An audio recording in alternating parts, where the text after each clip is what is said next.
Thanks for joining me today as we continue to talk about the joy revolution.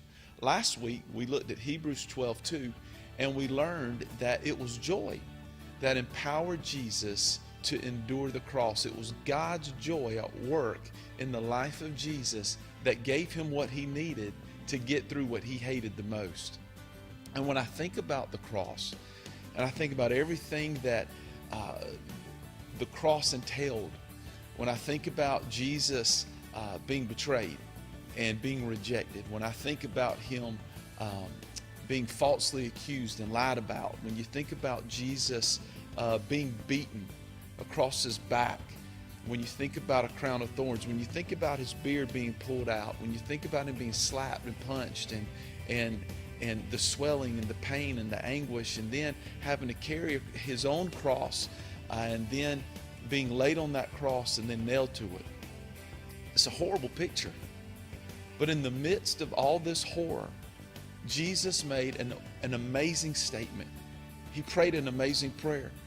As he looked at the people who had tortured him, when he looked at the people who were mocking him, when he looked at the people who were gambling for his clothes as he hung there mutilated and naked, he prayed this prayer. He said, "Father, forgive them. They don't know what they're doing." So powerful, so amazing. And when we put that prayer in the context of what we've been talking about the last couple of weeks, we realize that not only did joy empower him to get through the cross, but joy also empowered him to extend forgiveness in the middle of it. In the midst of his own execution, in the midst of his own torture, in the midst of shame, joy empowered Jesus to be able to extend forgiveness to the people who were just carrying out this craziness to him. Guys, forgiveness is hard. It's challenging. But yet forgiveness is necessary and it's free. Forgiveness is hard because to forgive means I have to choose that I'm not going to be offended. I have to give up my right to be offended. I have to give up my right to be right. To forgive means that I have to give up my right to be a victim. Forgiveness is hard because it requires vulnerability. Forgiveness requires courage, sometimes to have difficult conversations and to make hard choices, to even interact with those who have offended us and hurt us or abused us or rejected us or walked out on us. Forgiveness is not easy, but guys, forgiveness, although it's hard and although it's challenging, it's not optional. If we want to live a whole, free life, forgiveness is not optional because it brings release and it brings freedom, not just to the people we forgive, but to our own lives. If we choose not to forgive, the Bible tells us that bitterness leads to a contaminated life. Not only does it contaminate our lives, but it contaminates the lives of the people we're in relationship with, the other people around us. Guys, forgiveness isn't optional if we want to live a whole life.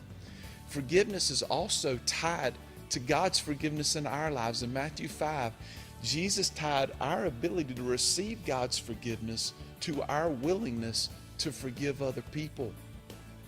And lastly, guys, forgiveness is a transformational, life-changing process. Sure, there's those moments where you say, I choose to forgive. But guys, I've learned in my life that forgiveness is an ongoing process because sometimes those emotions come back. Sometimes those thoughts come back. Sometimes those accusations of others and come back to our thinking and our mind. And in my own life, I found myself in the midst of that having to sit there and say, no, Lord, I choose joy. God, I choose joy. Let your joy help me forgive so-and-so. And today I choose joy, and today I choose to forgive those who've hurt, those who've offended, and those who've done harm against my life. Guys, it's not easy. It's hard, and it's an ongoing process. But if Jesus, hanging on the cross, beaten beyond recognition, shamed in front of the whole city, in that moment, if joy can empower him to to extend grace, then his joy can empower me and empower you to extend grace and forgiveness to those who've done us wrong. Guys, again, forgiveness isn't an option. I'm praying for you this week that we'll find the courage, the strength, and the joy that we need to forgive people so that we can free them and so that we ourselves can be free. Bye-bye.